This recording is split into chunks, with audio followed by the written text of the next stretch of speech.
today we are going to compare directly Ramayana and one interesting Buddhist book called as Lankavatar. Why are we comparing? Four things are common. Lanka is common in both. Ravana, the 10-headed king of Lanka, is common in both. Kumbhakarna is found in both. And dramatic person entering from sky, from mainland India to Sri Lanka, is present in both books. Everyone knows Ramayana. Ramayana story is known to you already. This one, I'm not going to repeat it. But you must be curious about what is Lankavatar. In Lankavatar, Buddha rises on the sea level. The 10-headed king of Yakshas called Ravana understands that. He has got some philosophical questions, doubts. He's a devotee of Buddha. So, by telepathy, Buddha understands that Ravana is remembering him. So, he lands into Lanka. And Ravana, with his all these servants and all this wealth and all, welcomes Buddha and receives him. He is joined by king of Rakshasas called Kumbhakarna. So now Kumbhakarna Ravana receive Buddha and then they ask some doubts. And Buddha explains nicely at length about the spiritual depth of Buddhism. Now, this Buddhism is different from original Buddhism. In that, original Buddhism does not leave the bedrock of Sankhya philosophy. In this Buddhism, they leave Sankhya and try to explain it in a very different way. So that is narration of Lankavatar. This narration of Lankavatar, we have to see word by word. It is a nice book. So let us go through what is actually given in Lankavatar. Now situation is, there is a Malaygiri. On the Malaygiri, there is a big lotus formation is there. And in that lotus, larger than life, Buddha is sitting. On adjoining peak of mountain, another big lotus, in that larger than life, Ravana is sitting. And these two are having talking with each other. Ravana wants to welcome Buddha nicely. So Ravana rises in the sky. Big Ravana rising in the sky. How big? How long? Almost 7 times the length of or height of a palm tree. This much height he goes. And from there, lot of receipts gods are giving. Who is giving them? Shakra, that is Indra, and Brahma. These two gods are giving gifts to Ravana. What are the gifts? Flowers. Because Shakra and Brahma give Ravana flowers. He offers it to Buddha. They give him perfume. He offers it to Buddha. They give him musical instruments. He offers it to Buddha. They give him a lot of jewels. He offers it to Buddha. Buddha is happy. And now Buddha starts talking with Ravana. How it starts? Very nicely described is Ravana king is sitting. He adjusts his crown first. His crown is a little bit displaced. He adjusts his crown, adjusts his necklace. Big jeweled necklaces are there. He adjusts it. And then he starts conversation. Now Ravana is talking with Buddha. Ravana says, Lord Buddha, you have said that dharma and adharma both should be abandoned. Why did you say this? Wouldn't it result in projecting the existence of something or non-existence of something, something that is real or something which is not real? If all we do is give rise to projections instead of undifferentiated characteristics of a repository conscience, we will behold strands of hair in the sky. This question, I hope you understood. At least I didn't understand the question. Now, Buddha gives reply. Now, Buddha says, O Lord of Lanka, ignorance gives rise to such dharma as skandha, dhatus, and aitanas, as well as to variety of existence in 3 realms, and to the differences in terms of suffering and joy, good and evil, speech and silence. So too, consciousness and its objects are the same, but differ depending on distinctions as to which is superior, which is neutral, which is inferior, which is defiled, which is pure, which is good, which is bad. Not only are 3 distinctions among such things are there, O Lord of Lanka, again it address Lord of Lanka. When yogis practice meditation, the characteristics of their internal realms are also marked by differences. Thus, O Lord of Lanka, the different characteristics of dharma and non-dharma are the result of projections and so on continuously. This conversation goes on. I hope you understood this. At least I didn't understand that. I tried. Number of times I tried. I kept on reading, kept on reading. Book is very big. 400 pages book. Same discussion is going on.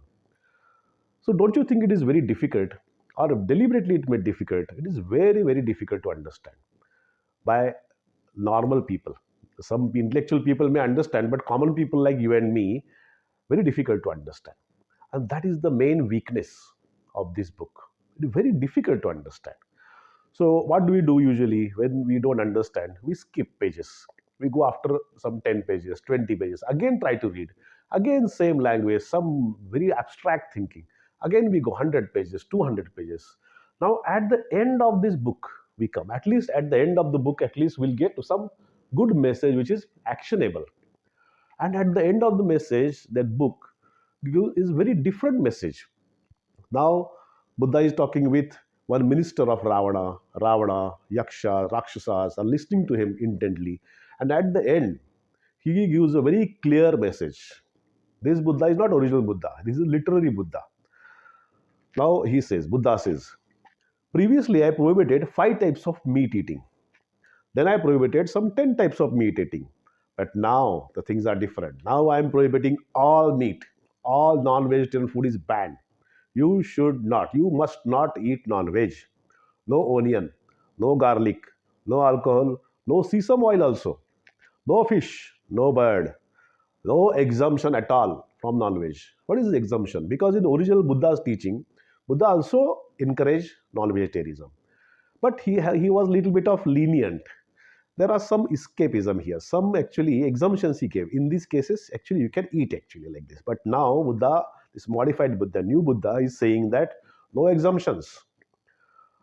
And he says that when you are eating meat, you are eating your own children. Because of this rebirth and all, whatever goat you are eating right now can be your own son or daughter in past birth. And now it has come as goat and you are just eating it. You are eating your own children. Such a appealing example he gives, so that people will should feel guilty while eating meat, non-vegetarian, and all those things. So it is actually dominating narrative that you must not eat non-veg. Now that is also okay. They promote vegetarianism is okay, no problem. But now there is some paradoxical to the popular belief. Something comes up because Buddhism is known to be anti-Brahminism, as proposed by some intellectuals. Buddhism and Brahminism are antithesis to each other. And according to some, Buddhism actually promotes an equal society. So it is against casteism. But now, listen to what Buddha says at the end of the book of Lankavatar. 1. If you eat meat now, you will be reborn. Next birth, you will be reborn as Chandal, or as Dome, or as Hunter, or as meat-eating demons. Now, this Dome, Chandals, these are the backward communities who handle the dead bodies and all those things. So, punishment to eating meat is next time you will be born as a backward caste. So, don't you think it is supporting the casteism or stereotyping some communities, which is unfair to these communities? Hunters, for hunter, eating these wild animals and all those things is their way of life, is their food. And most funny thing is, he's talking with already Rakshasas. And he's telling, if oh Rakshasas, if you eat meat, no, then next time you'll be born as a meat-eating Rakshasas. Already I'm Rakshas. If I'm reborn as meat-eating Rakshas, no problem, this one. So maybe he's saying that you are vegetarian Rakshas. If you eat non-veg now, you'll be born as a non-veg Rakshas. I don't think Rakshasas will mind it, this one. So jokes apart, next sentence is, if you don't eat meat, if you don't eat meat, you will be reborn as a Brahman. If you don't eat meat, the height of good merit and result of good merit is getting birth as a Brahmin. And many references are there in Ashokan literature, with what they give actually respect to Brahmins, give donation to Brahmins. A lot of pro-Brahminism is there in Ashokan edicts, Ashokan literature. And the same is amplified and projected forcibly in Lankavatar. Lankavatar end is purely promoting vegetarianism, threatening people with rebirth in a backward caste and rewarding them for being vegetarian to be born as a Brahmin. Now, this particular paradox is that Buddha himself is supposed to die after eating meat, and that meat was of actually a pig. Pig meat was there, pork was there, and after that, Buddha developed illness and he passed away. According to scientific literature, scientific analysis of this event, this one, they go to the extent what can be the cause of death. This one, it may be Clostridium perfringens. It is known to cause necrotizing enteritis, means infection of intestine where blood supply to intestine comes down, and that is very fatal. So, and Buddha also, though he promoted vegetarianism, he was not very strict about it. So this and this current projection of Buddhism little bit different, and no society will like it. That strictness, threatening, and making you feel guilty. That when you are eating non-veg, you are eating your own children. So this narration of Lankavatar, then why how Lankavatar ends? Usually people remember only end of any movie, end of any novel, end of any great poem. This is a great poem found in Totaka Meter. This is a Grimmic poem. It ends with a promotion of non-vegetarianism. Now, this form of Buddhism, I don't think any culture will like it. And let us see what is projected in Ramayana. Ramayana, though it is considered to be ideal way of life, it is more practical way of life. There may be something here and there, but little bit of pro non-vegetarian in this one, or it is up to freedom of people. If you want to eat veg, you eat veg. If you want to eat with non-veg, eat non-veg. That is message is given in Ramayana. When Sita is actually praising her husband in Lanka, she praises that my husband doesn't drink alcohol. My husband doesn't eat non-veg, doesn't eat meat. That is considered to be respectable thing. But actually, when they describe, non-veg is actually liberally promoted in Ramayana. The classical example is actually comes in Ayodhya Kand. Ayodhya Kand is when Ram, Sita, Lakshmana are banished from Ayodhya. Now they are crossing Ganga and they reach into forest. Now when they are crossing Ganga river, this one in that boat is there, and there Sita prays to river Ganga as a goddess. We know river Ganga is considered goddess, and she says to river Ganga like this in Sanskrit: Suragata Sahasraina Mas Bhutau Danenacha Yakshen Tma Prayata Devi Purim Punurupagana. Means, in easy word, I am going to, oh Lord, river Ganga, please save us. Let us our travel be safe. Let me come back safely after 14 years. And if it happens, I am going to offer you 1,000 pots, 1,000 pots of this particular meat cooked in rice, packed, and I will offer you. Sura means alcohol. Sahasraina means 1,000. Mouse bhuto dane nacha means ultimately this is he is describing what we call biryani. Now we thought that biryani came from Persia and all those things. That is actually not true. This meat in cooked meat into nicely cooked rice in a pot. 1,000 pots I'm going to offer. She openly tells that. So that particular thing goes parallel with our culture, our old culture of non-veg and veg. The choice is yours. Once they cross Ganga, then they reach forest. This is the first day of Ram, Lakshman, and Sita in forest. They are on their own. No food. So one more stanza is there. Sarg 52 and Shlok number 102. So in that, it nicely described that the one important word here, I will let me read it completely. Trau tatra hatva chaturo mahamrugan varaha mrusham prushantam maharurum adaya medyam tvaritam bubukshito vasaya kale yayartu vanaspatim. Most important word here is bubukshitam, hungry. They feel hungry. They are hungry and they hunt. They hunt wild boar, they hunt deer, they hunt many animals. And they collect vanaspati, means roots, tubers, fruits also. With these fruits, roots, tuber, and the meat, they eat. So there is no any taboo here. No any taboo on the non-vegetarian. So now this contrasts. The non-violence of Buddhism should not go to that extent that actually meat eating should be made a crime. Was it a crime? Yes. In Ashokan's Rock Edict, especially Rock Edict number 1, he tells clearly that I have become vegetarian now. I am Buddhist now. Before that, in my kitchen, thousands of animals were sacrificed. This looks like exaggeration. Thousands of animals daily sacrificed for food. And now it has changed. Only three animals are being sacrificed, two peacocks and one deer. Now one can wonder this one, they dictate that you should not eat non-veg strictly by empire. Throughout empire, emperor is following that. And in the whole palace kitchen, only three animals are being killed and it is served on plate.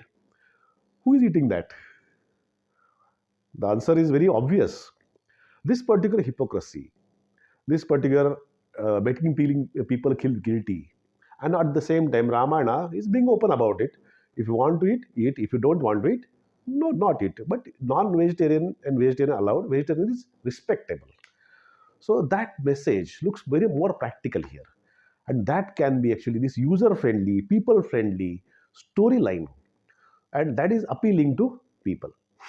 Now we saw this very prolonged discourse about meditation and consciousness and projections. Everything is unreal, everything is illusion, nothing is true. That particularly sometimes gets on your nerves. And if you see this, if you have to, you should hear the audiobook of Lankavatar. It's available on net. Audiobook lasts for 5 hours. If you read, if you hear, if you are Ravana and you are actually bombarded with this philosophy for 5 hours, you'll feel that better to be killed by Rama rather than hearing this 5 hour discourse. So that is itself is crux of the difference between Lankavatar and Ramayana. Lankavatar is very boring. Ramayana is interesting. Ramayana makes tries to make things interesting. It is not devoid of philosophy. In fact, it tells philosophy and what is good for a human being in a story way, not as a dull, boring way. A classic example is Sundarkand. Sundarkand now, already we saw in previous video, Hanuman, just like Buddha, jumps from mainland India to Sri Lanka. Now this story is given very interesting way, contrasting with Lankavatar. In Lankavatar, Buddha is hovering above that throne, that's all. But here, Hanuman doesn't know that he can cross the sea. So Jamban encourages him. He tells, you can do it. Then he understood, yes, I can do it.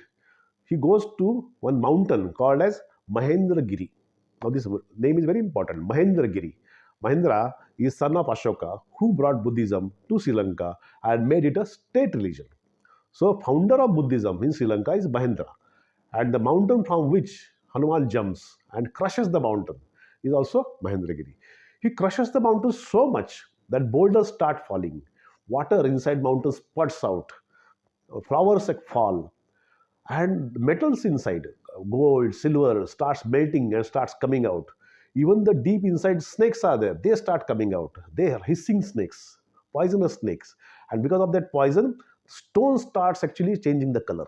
Such a dramatic movement, and he jumps. Once he jumps, the force is so much that many trees, they also uprooted and they also travel with him for some time and they come back after some time. Now he's jumping, he's crossing the sea. Now crossing the sea wise, sea is also is a god, the god as Sagar. And he remembers this monkey jumping, great monkey jumping, and I know he's jumping for Rama. Rama's work he's doing. He's not his own work. He's doing it for Rama. And who is Rama? He descendant of Ikshvaku. Now here is we have to note that Buddha's family also is from Ikshvaku clan. And Rama's family also shown as Ikshvaku clan. This cannot be coincidence. So many coincidences can't happen in one book. So now I have to be grateful to this Ikshvaku clan and I have to see to it that this I'm well-wisher of Rama, I'm well-wisher of Hanuman. Sea is very big. It's a big journey. He'll get fatigued. Let me offer some rest. So he tells Mainaka mountain to rise. Mainaka mountain rises. And Mainaka converts into a human, requests Hanuman, don't go, come here, settle down here, take rest here, eat fruit, drink water, relax, rest, and then you travel afterwards. But Hanuman is not in that mood. Hanuman is going. He goes in such a way that with the chest he dashes to the Mainaka directly. And Mainaka is trembling. He said, don't go like this. Take rest. Hanuman says, no. I have promised. I am not going to stop till I reach Lanka. He touches Mainak as a request. He smiles. He smiles. And then he moves. So, carry message here is this one. When you are going to do some extraordinary thing, the first people who are going to actually demoralize you initially, they are your own people, your own well-wishers, people who are near you, who are close to you. They tell, this is very difficult, boss, this one. It is not possible. Don't take it so tightly. Take it easy. Relax. Don't do it afterwards. You won't be able to do that. So overcome that. Your own well-wishers can actually tell you that you have to stop. Don't stop. Go ahead. Then he's traveling, he's jumping, he's crossing the sea. Then comes his Surasa. Now this Surasa is a actually mother of Nagas, and she wants to swallow Hanuman. She blocks the path. Then Hanuman tries to become one yojana. He became two yojana. Hanuman became 10 yojana. He became 20 yojanas. Mouth big, big, big. So Hanuman becomes 100 yojanas. She becomes 200 yojanas. Now Hanuman suddenly becomes small, gets into mouth and comes back. You are happy, I am happy. Surasa is pleased and she allows Hanuman to go. So this is the catch here. Philosophy is very simple. When you start doing something, obstructions will come. Usually the obstructions are from people and people's egos. Don't hurt people's ego. Sometimes you become stronger than them, sometimes be humble. Being humble in front of many opponents is actually okay. They are opponents, they are not enemies. They don't want to kill you. They just want to actually see to it that you should not become arrogant. So be humble sometimes. By being humble, satisfying other person's ego, you can actually go around. But next challenge is dangerous. Now Hanuman is flying. Then Hanuman's shadow is actually falling on the surface of sea. Shadow is also big, Hanuman also big. Then one more demon is there, Simhika, old one. What typical word used in Ramayana is pravruddha, too old. She is very old, but she is very dangerous. She catches the shadow. Now shadow is catched. Now Hanuman is flying, flying. Suddenly Hanuman feels without energy. The beautiful allegory given is, suppose one ship is there sailing nicely because of wind. Wind stops, sails collapse, and the ship is helpless. Ship can't move. So Hanuman also can't move. He understands. Simhika has caught my shadow. Hanuman goes inside the mouth of that demoness and kills her and comes out. Many times we find our own image, our own thinking that others must be viewing us in that. That is the inhibition. Overcome that. Don't bother about your image. Don't bother about your ego. And don't, even if well wishers tell to take rest, don't take rest. So, at the end of it, the philosophy is actionable philosophy, not any abstract thinking about soul is not there, everything is mithya, everything is unreal, not like that. Achieve something. What do you plan to achieve? Achieve it. How you can achieve it? The story in that philosophy is inserted here. In the running theme, like movie like thing, philosophy is inserted here. The words are like this: Dhruti Drushti, Matir Dakshams, Karmostuna Siddhati. Now, Dhruti, what is Dhruti? Dhru means firm. Dhruti, the patience, perseverance, acting with determination. Once you decide something, you be firm about that. Don't change it. In our movie, our famous Bollywood hero Salman Khan says this one: "If I promise something to me, even I won't listen to myself also." So that sort of dialogue in movie is actually causing right now our Indian audience claps and whistles. Same claps and whistles for this one mythological hero called Hanuman. Because he is firm. Once he decides something, he will do that. He won't listen to anybody. There are many people who will tell you can't do that. He won't listen. He will do that. Next is Drushti. Drushti is very important. Attention to detail. Many times we are crude. We don't give attention to detail. Micro planning. Many things can go wrong. If you think about all the things which can go wrong and plug the loopholes. Next is Mati, intelligence, wisdom. We should have Mati. And Daksham means we should be actually careful. We have to be very careful continuously. So this carefulness, this perseverance, patience, attention to detail, and wisdom, all those things, four corners are there. If you do that, then you will get whatever you plan. So the philosophy has been made very easy, and this philosophy is made user friendly. Now, this user friendly philosophy on one hand, and there is some detailed discussion about, boring discussion about philosophy, and then forcibly proposing vegetarianism. These two books, you know who is the winner. Now, question comes: what was written first? Lankavatar was written first, or Ramayana was written first? Now, imagine a book, philosophical book, detailed discussion, big book, big poem, and that book which ends up into purporting vegetarianism, making non-vegetarian as almost look like a crime. That was written first, or a very beautiful poem where philosophy is inserted like this. If Lankavatar has reaction, then for countering Ramayana, they will put a better book, no? But it doesn't look like. Now maybe Lankavatar was written first, and then as a reaction to it, Ramayana was written, and Ramayana won the battle of narratives. So this battle of books is about battle of culture. Ramayana on one side, pluralism on one side, freedom to people on one side, other side, Lankavatar type situation, philosophical overdose of philosophy, forcing your value system on people, banning the actually sacrifice of animals, banning non-vegetarianism. That was on one side. And Ramayana and Ashokan Buddhism, out of that, one was going to win, one was going to lose. Ramayana won. So Buddhism went down. Along with Ashokan Buddhism, Buddhism itself went down. But is it true? Can Ramayana and Buddhism coexist? Yes. Yes. Ramayana is not against Buddhism, or Buddhism is not against Ramayana. Milder version of Buddhism, tolerant version, inclusive version of Buddhism, and Ramayana both coexisted, both popular in areas of like Thailand, in Indonesia, Cambodia. It is there. Even modern India, if you see, Ramayana forms a cultural bedrock of Indian nation. Similarly, Ashokan Buddhism also forms bedrock of political nature of India. You don't forget what is at the center of our flag. That is Dhamma Chakra. It is called as Ashoka Chakra. Initially it was proposed by Buddha, but it was actually implemented by Ashoka. That political ambition. Are we ambitious or not as a political unit, India? Yes. We are the only country whose political map has expanded 10 times. 10 times. If you read history carefully, political India map, what was there in 1947, 15th August, and now it has expanded 10 times. It has not happened with any country or anywhere in the world. 10 times political map has expanded. Next thing is our symbol. Symbol is lion symbol. That is, lion is typical Mauryan symbol of Ashoka. Four lions are there, and there are grinning lions. We usually want peace.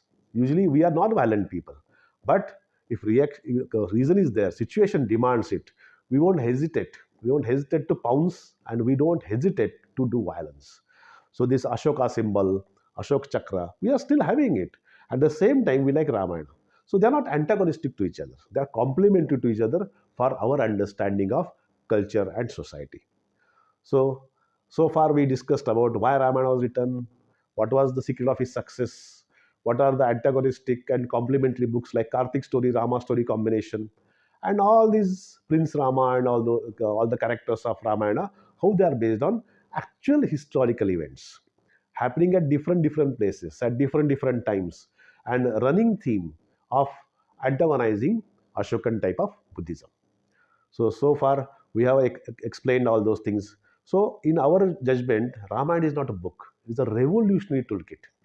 So Ramayana is more than religion; it is more of a cultural revolution, keeping in mind ordinary people like you and me. And that revolution happened in second half of 3rd century BC. At this point of time, we'll end our video series.